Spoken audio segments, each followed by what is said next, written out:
जय हिंद साथियों। आज हम लोग क्लास 9th के केमिस्ट्री का पहला लेसन शुरू करने जा रहे हैं। ये वीडियो क्लास 9th और नीट की तैयारी कर रहे बच्चों के लिए है। नीट फाउंडेशन का ये काम करेगा, क्योंकि आप 9th और 10th का जब अच्छे तरीके से पढ़ लेंगे तो आपको 11th और 12th का बहुत अच्छे तरीके से समझ में आने लगेगा। तो इसलिए एक तरह से कहें तो नीट के लिए क्या है, फाउंडेशन होने वाला है।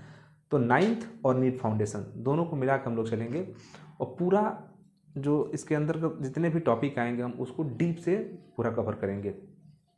तो आइए शुरू करते हैं। तो हमारा जो पहला लेसन है वो है हमारे आसपास के पदार्थ। हमारे आसपास के पदार्थ।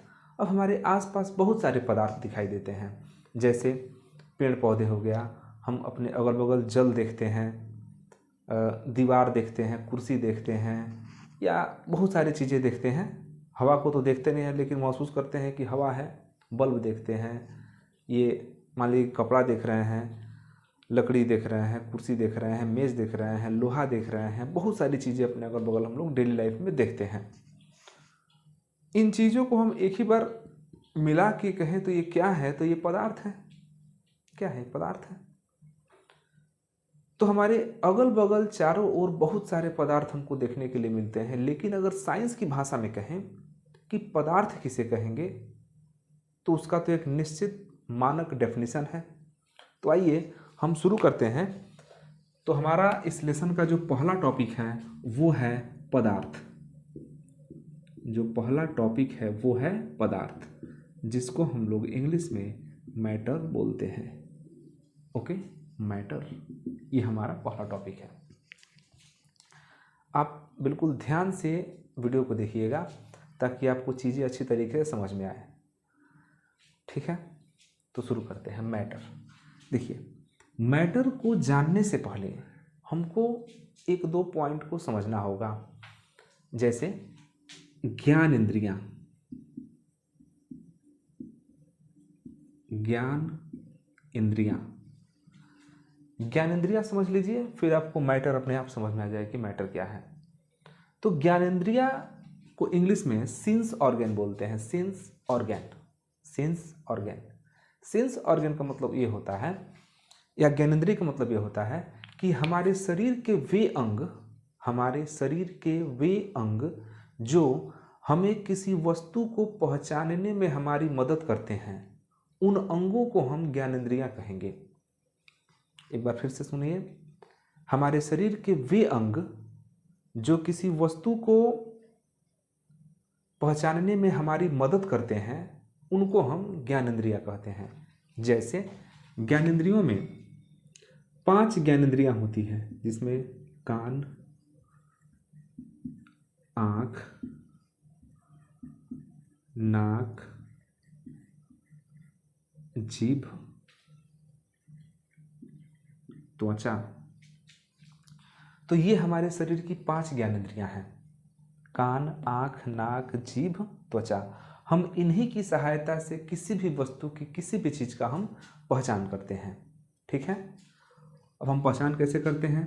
तो कान से हम किसी आवाज़ को सुन करके हम पहचान कर लेते हैं। आँख से हम देख करके पहचान करते हैं। नाक से सूंघ कर पहचान करते हैं। जीभ से चख करके, टेस्ट करके पहचान करते हैं।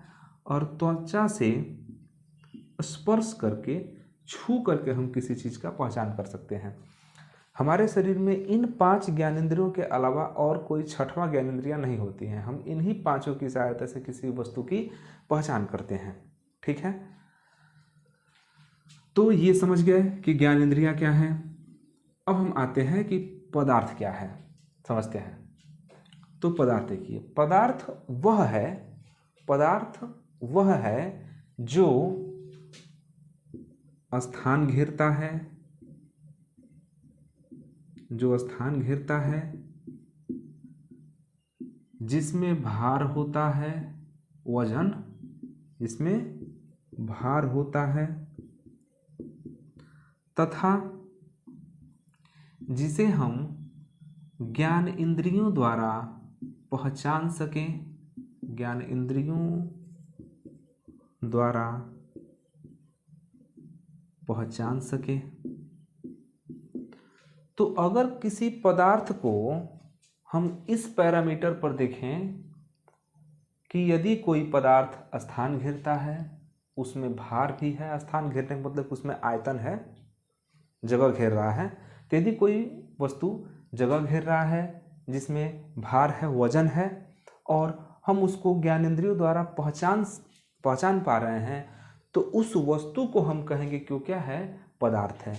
इसको ध्यान दीजिएगा, इसको हम द्रव्य भी बोलते हैं, ध्यान दीजिएगा, इसको द्रव्य भी बोलते हैं। द्रव्य, पदार्थ कहिए या द्रव्य कहिए, तो द्रव्य वह है, या हम कह सकते हैं कि पदार्थ वह है जो स्थान घेरता है, अर्थात जिसमें आयतन हो, स्थान घेरे।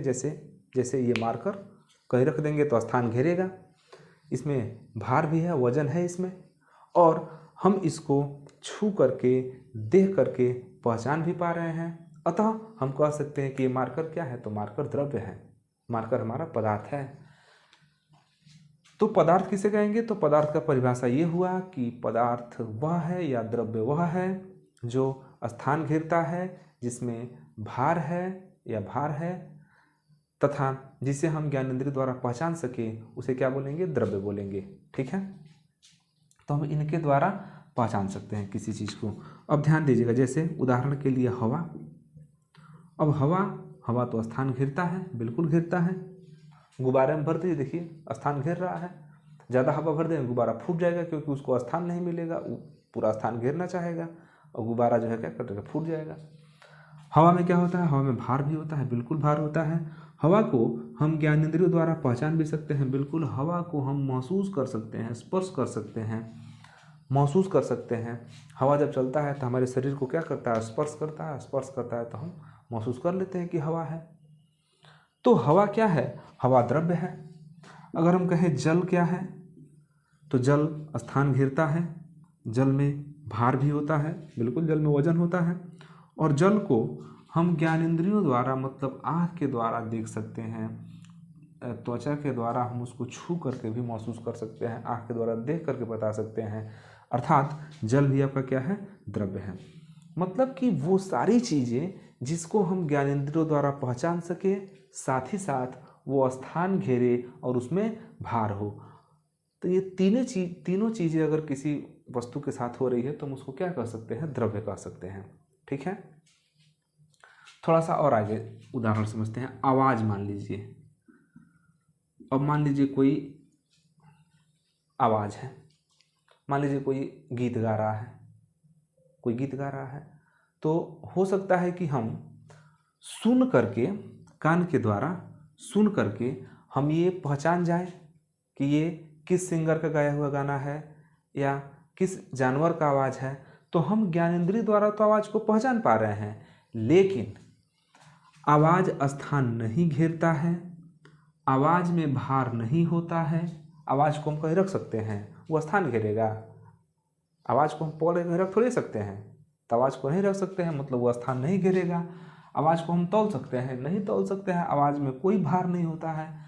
तो हम आवाज़ को सिर्फ ज्ञानेंद्रियों द्वारा पहचान सकते हैं, लेकिन आवाज़ ना तो स्थान घेरता है और ना ही उसमें भार होता है। अतः हम कह सकते हैं कि आवाज़ द्रव्य नहीं है। समझ में आया?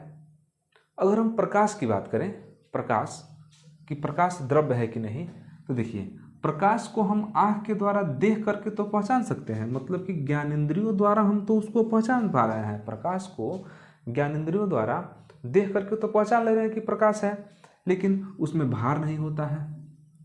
प्रकाश में कहाँ भार होता है? तो प्रकाश में भार नहीं होता है, वो स्थान नहीं घेरता है। तो जब स्थान नहीं घेरेगा तो हम क्या कह सकते हैं कि वो द्रव्य है? तो द्रव्य नहीं है। तो द्रव्य कौन है? तो द्रव्य वो है जो स्थान घेरता है, जिसमें भार है और जिसे ज्ञानेंद्रियों द्वारा पहचाना जा सके, उसे हम क्या बोलते हैं? द्रव्य बोलते हैं। ध्यान दीजिएगा, क्लास 9th के लेवल के हिसाब से देखा जाए तो प्रकाश में भार नहीं होता है, लेकिन अगर आप 12th के लेवल के हिसाब से देखेंगे, 12th के लेवल में जब हम लोग जाएंगे तो वहाँ पर देखें कि प्रकाश छोटे छोटे सूक्ष्म कणों से मिलकर बना हुआ है और उन कणों का क्या होता है? कुछ न कुछ द्रव्यमान होता है, तो वहाँ पर आपको मिलेगा। फिलहाल यहाँ के लिए इस डेफिनेशन के हिसाब से प्रकाश को द्रव्य नहीं कह सकते हैं, ठीक है। तो ये तो हो गया आपका द्रव्य। तो आवाज किस में आएगा? द्रव्य में नहीं आएगा। अब जो हमारा अगला टॉपिक है वो है द्रव्य का अणुगति सिद्धांत। बहुत ही महत्वपूर्ण टॉपिक है द्रव्य का अणुगति सिद्धांत। द्रव्य का अणुगति सिद्धांत।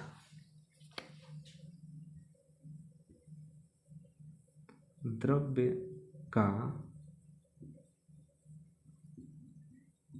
अणुगति सिद्धांत। अगला टॉपिक है द्रव्य का अणुगति सिद्धांत। वैसे हम लोग द्रव्य का वर्गीकरण भी करेंगे, लेकिन पहले इसको हम पढ़ लेते हैं, फिर हम लोग द्रव्य का वर्गीकरण करेंगे। देखिए, द्रव्य का अणुगति, द्रव्य तो आप समझ गए कि जो स्थान घेरता है, जिसमें भार होता है और जिसे हम अपने ज्ञानेंद्रियों द्वारा पहचान सके, उसी को क्या बोलते हैं? द्रव्य बोलते हैं, ठीक है। अब द्रव्य का अगर अणुगति सिद्धांत देखा जाए तो द्रव्य के अणुगति सिद्धांत का जो पहला नियम है उसमें ये कहा जाता है कि जो द्रव्य है, द्रव्य मतलब कि जो पदार्थ हैं, पदार्थ वो छोटे छोटे सूक्ष्म कणों से मिलकर बने होते हैं। छोटे छोटे सूक्ष्म कणों से मिलकर बने होते हैं। द्रव्य अत्यंत सूक्ष्म छोटे छोटे कणों से मिलकर बना होता है। अब ये छोटे छोटे सूक्ष्म कण क्या है? तो उदाहरण के लिए आपको बता दें, अगर एक लड्डू की बात करें, एक लड्डू, तो एक लड्डू जो है बहुत सारे बुनिया के दानों से बना होता है। बूंदी जिसको बोलते हैं, बुनिया। तो बहुत सारे बुनिया क्या करेंगे, हम एक मुट्ठी में लेकर कैसे दबा दबा के गोल लड्डू बना देते हैं। लेकिन लड्डू वास्तव में क्या है? तो एक एक जो बूंदिया होती है, बुनिया, एक एक बुनिया के दाने से मिल करके पूरा लड्डू बना है। तो हम एक एक बुनिया को क्या बोलेंगे? एक एक दाना को बोलेंगे कि वो क्या है? कण है, कण है। जैसे मक्के का भुट्टा है, एक पूरा जो मक्के का भुट्टा होता है उसमें बहुत सारे छोटे छोटे दाने होते हैं। उस दाने को हम क्या बोलेंगे? कि उसका अवयवी कण है। एक दीवार अगर हम समझें, एक दीवार, तो दीवार में बहुत सारे ईंट लगे होते हैं। तो दीवार बहुत सारे ईंटों को एक निश्चित क्रम में जोड़ करके बनाया जाता है। तो ईंट क्या है? उसका एक अवयवी कण है, ठीक है। उसी तरह कोई भी पदार्थ छोटे छोटे सूक्ष्म अवयवी कणों से मिलकर बने होते हैं। अब इन सूक्ष्म अवयवी कणों को हम लोग परमाणु कहते हैं। क्या बोलते हैं? परमाणु। इन सूक्ष्म अवयवी कणों को क्या बोलते हैं? परमाणु। परमाणु किसे कहेंगे? अब बहुत सारे परमाणु मिल करके अणु बनाते हैं। बहुत सारे परमाणु मिलकर क्या बनाते हैं? अणु बनाते हैं। एक उदाहरण समझिए, जैसे मान लीजिए कोई चाक है, तो चाक को हम तोड़ते जाएं, छोटा करें। चाक को हम इतना छोटा कर दें कि अब उससे ज़्यादा हम उसको छोटा नहीं कर पाए, तो अब क्या करेंगे? चाक को पूरा पीस देंगे बारीक। और जब चाक को बारीक पीस देंगे तो वो छोटे छोटे सूक्ष्म कणों के रूप में परिवर्तित हो जाएगा। आप हवा के सामने इसको ऐसे फूंकेंगे तो छोटे छोटे कण क्या होगा? उड़ने लगेगा। तो जो छोटा छोटा कण उड़ रहा है ना, वही आपका क्या है? अणु है। ध्यान दीजिएगा, जो छोटा छोटा कण उड़ रहा है ना, वही आपका क्या है? अणु है। और वो अणु किससे बना होता है? तो वो अणु परमाणु से बना होता है। मतलब परमाणु जो होते हैं ना, वो अणु से भी क्या होते हैं? छोटे होते हैं। परमाणु अणु से क्या होते हैं? छोटे होते हैं। अगर हम इसका क्रम देखें तो कोई भी जो पदार्थ है वो बना होता है अणु से, अणु बना होता है परमाणु से। हम आगे भी पढ़ेंगे कि परमाणु किससे बना होता है। आगे हम लोग पढ़ेंगे इसमें कि जो परमाणु है वो इलेक्ट्रॉन, प्रोटॉन और न्यूट्रॉन से बना होता है। ये डिस्कस किया जाएगा आगे लेसन में मिलेगा, भरपूर मिलेगा, कोई दिक्कत उसमें होगा नहीं। फिलहाल यहाँ के लिए आप समझिए कि प्रत्येक पदार्थ छोटे छोटे सूक्ष्म कणों से मिलकर बना होता है, जिसको हम क्या बोलते हैं? अणु बोलते हैं। और अणु भी और छोटे छोटे पार्ट से मिलकर बना होता है, जिसको हम क्या बोलते हैं? परमाणु बोलते हैं। तो हम कह सकते हैं कि परमाणु से अणु बनता है, अणु से पदार्थ बनता है। तो द्रव्य का अणुगति सिद्धांत का जो पहला पॉइंट है वो है कि द्रव्य मतलब पदार्थ छोटे छोटे छोटे छोटे सूक्ष्म कणों से मिलकर बना होता है। ठीक है। दूसरा पॉइंट अगर हम कहें तो द्रव्य के अणु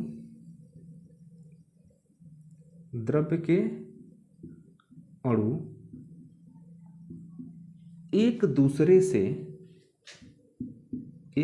से एक आकर्षण बल से जुड़े होते हैं।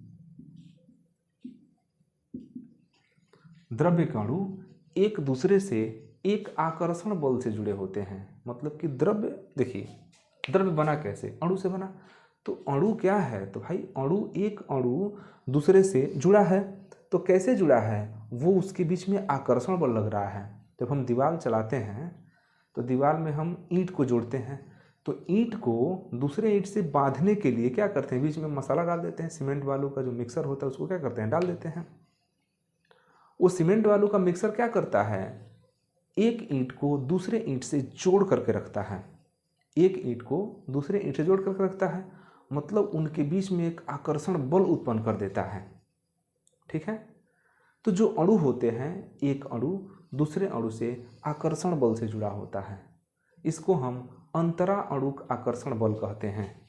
क्या बोलते हैं, अंतरा अणुक या अंतरा अणुक बोलते हैं। अंतरा अणुक आकर्षण बल, अंतरा अणुक आकर्षण बल।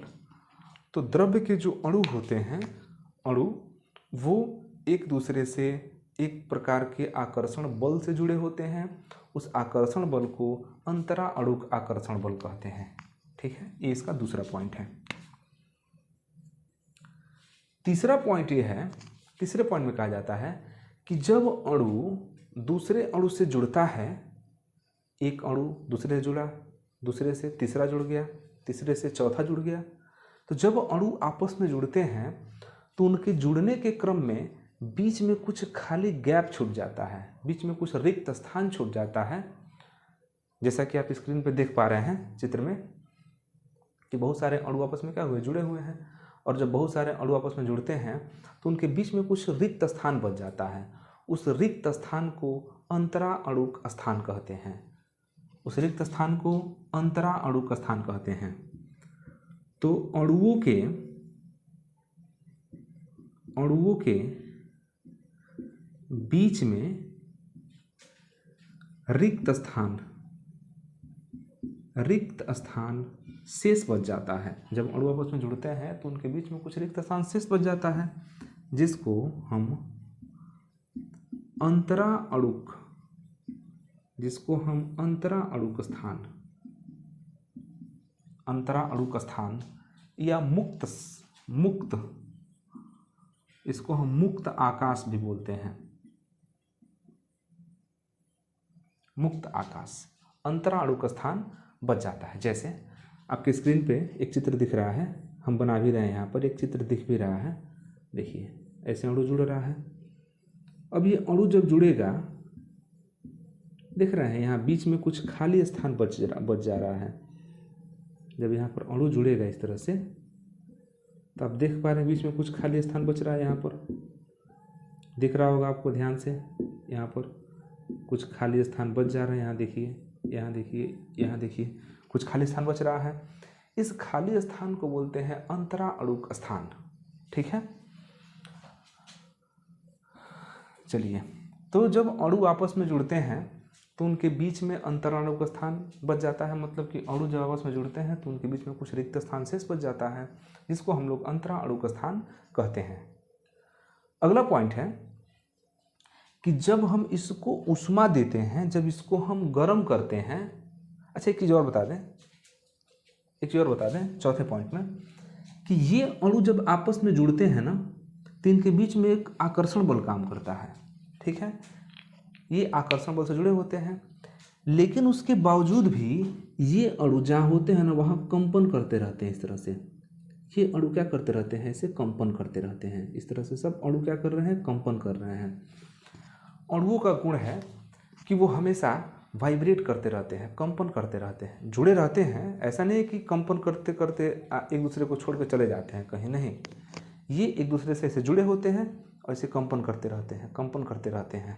ठीक है, तो अणु अपने निकटवर्ती अणु से जुड़ा तो रहता है, लेकिन थोड़ा सा क्या करता रहता है, कंपन करता रहता है। तो हम कह सकते हैं कि अणुओं में गतिज ऊर्जा होती है। क्या होती है? अणुओं में गतिज ऊर्जा होती है। अणुओं में गतिज ऊर्जा होती है। अणुओं में गतिज ऊर्जा होती है, उससे क्या करते रहते हैं, वो कंपन करते रहते हैं। ठीक है, अगला पॉइंट अगर हम कहें तो जब इसका हम ताप बढ़ाते हैं, ताप बढ़ाने पर क्या होता है, तो ये अणु जो होते हैं ना, ताप, जैसे इसको ताप बढ़ाने का मतलब क्या, इसको गर्म कर रहे हैं। ताप बढ़ाने का मतलब इसको हम क्या कर रहे हैं, गर्म कर रहे हैं। और जब हम किसी वस्तु को गर्म करते हैं तो वस्तु किससे मिलकर बना है भाई, छोटे छोटे अणु से मिलकर बना है। अणु कंपन कर रहा है, हम इसको गर्म कर रहे हैं, मतलब इसको ऊष्मा दे रहे हैं, तो वो ऊष्मा कौन ले रहा है, ये अणु ले रहा है। और जब अणु को ऊष्मा मिलता है ना, तो वो अपनी गतिज ऊर्जा क्या करता है, बढ़ा देता है। उसकी कंपन क्या होती है, बढ़ जाती है। और जब उसकी कंपन बढ़ जाती है तो ये जो बीच में ये दिख रहा है ना, ये अंतरा अणु का स्थान, जो रिक्त स्थान, वो बढ़ जाता है। वो क्या होता है, बढ़ जाता है। तो जब अणुओं को हम गर्म करते हैं, किसी पदार्थ को गर्म करते हैं, अर्थात उसका ताप बढ़ाते हैं, तो अणुओं की जो गतिज ऊर्जा है, गतिज ऊर्जा, वो क्या होती है, बढ़ जाती है। अणुओं की गतिज ऊर्जा क्या होती है, बढ़ जाती है। और अणु की गतिज ऊर्जा बढ़ने से इनके बीच में जो अंतरा अणु का स्थान है, वो भी क्या होता है, बढ़ जाता है। इसके विपरीत अगर हम कहें 6वें पॉइंट में कि ताप अगर हम इसका कम करें, इसको अगर हम ठंडा करते जाएं, तो जब ठंडा करेंगे तो ठंडा करने का मतलब क्या है, हम इसमें से ऊष्मा को बाहर निकाल रहे हैं। और गर्म करने का मतलब क्या है, हम इसको ऊष्मा दे रहे हैं। तो जब हम ऊष्मा दे रहे होते हैं तो इसका कंपन क्या होता है, बढ़ता जाता है। और जब इससे हम ऊष्मा ले रहे होते हैं, माने इसको ठंडा कर रहे होते हैं, तो इसका जो वाइब्रेशन है, अणुओं का जो कंपन है, वो धीरे धीरे धीरे धीरे क्या होता है, घटने लगता है। और जब अणुओं का कंपन घटता है ना, तो इनके बीच में जो अंतरा अणु का स्थान, वो भी क्या होता है, कम हो जाता है। तो ताप कम करने पर जो अणुओं की गतिज ऊर्जा है, ध्यान दीजिएगा, ताप कम करने पर अणुओं की गतिज ऊर्जा भी क्या हो जाती है, कम हो जाती है। और ताप बढ़ाने पर अणुओं की गतिज ऊर्जा क्या होती है, बढ़ जाती है। ठीक, ये तो क्लियर हुआ। इसके अलावा दो चीजें और आपको ध्यान देना है, एक होता है ससंजन बल और एक होता है आसंजन बल। ससंजन बल का मतलब हुआ कि अगर ये जो अणु हैं, ये अगर एक ही प्रकार के अणु हैं, तो एक ही प्रकार के अणुओं के बीच में लगने वाले बल को ससंजन बल कहते हैं। जैसे बहुत सारे, मान लीजिए एक गिलास पानी ले लिए, तो एक गिलास पानी में बहुत सारे अणु हैं, एक गिलास पानी में बहुत सारे जल के अणु हैं, तो जल के अणु आपस में कौन सा बल लगा रहे हैं, तो ससंजन बल लगा रहे हैं। लेकिन उसमें थोड़ा सा दूध डाल दिए, तो जल का अणु दूध का अणु आपस में घुल गया, तो घुल गया, तो अब जल का अणु दूध के अणु से कौन सा बल लगाया है, तो वो आसंजन बल लगाया है। तो एक ही प्रकार के अणुओं के बीच में लगने वाले बल को ससंजन बल कहते हैं, जबकि दो अलग अलग प्रकार के या दो अलग अलग पदार्थ के अणुओं के बीच में लगने वाले बल को आसंजन बल कहते हैं। ठीक है, तो वैसे द्रव्य के अणुगति सिद्धांत में ये जो 6 पॉइंट है, ये बड़ी महत्वपूर्ण है। तो एक बार हम पुनः इसका रिवाइज करा दें कि द्रव्य जो है अत्यंत छोटे छोटे सूक्ष्म कणों से मिलकर बना होता है, जिसको हम क्या बोलते हैं, अणु बोलते हैं। ठीक, अणु आपस में जब जुड़ते हैं तो किसी द्रव्य का निर्माण होता है। तो अणु जब आपस में जुड़ते हैं तो वो जुड़ते हैं एक आकर्षण बल के द्वारा। एक अणु दूसरे अणु से आकर्षण बल के द्वारा जुड़ा होता है। उस आकर्षण बल को हम अंतरा अणुक बल बोलते हैं, अंतरा अणुक आकर्षण बल। इसको वांडर वाल बल भी बोला जाता है, वांडर वाल बल। जब अणु एक दूसरे से जुड़ते हैं तो जुड़ने के दौरान उनके बीच में कुछ गैप बच जाता है, कुछ रिक्त स्थान बच जाता है, कुछ खाली जगह शेष बच जाता है, जिसको हम लोग अंतरा अणुक स्थान बोलते हैं। ठीक है। द्रव्य के अणु अपने अणुओं से बाकी अणु से जुड़े तो रहते हैं और जुड़ करके क्या थोड़ा थोड़ा कंपन करते रहते हैं, और जब हम उस द्रव्य को गर्म करते हैं, उष्मा देते हैं, तो कंपन क्या होता है, बढ़ जाता है। कंपन बढ़ने मतलब क्या है, उसकी गतिज ऊर्जा क्या होती है, बढ़ जाती है। लेकिन जैसे ही उसको हम ठंडा करते हैं तो उसकी गतिज ऊर्जा क्या होती है, धीरे धीरे धीरे धीरे घटने लगती है। तो ये रहा आपका द्रव्य का अणुगति सिद्धांत।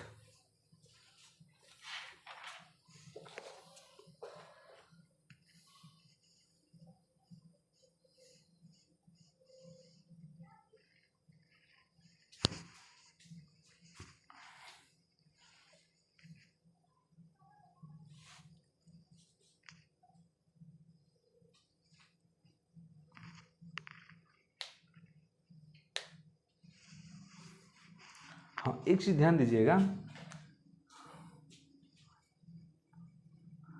एक चीज और ध्यान दीजिएगा कि ये जो अणु है, इन अणुओं के बीच में अंतरा अणुक स्थान जितना कम होगा, आकर्षण बल उतना ही ज्यादा लगेगा।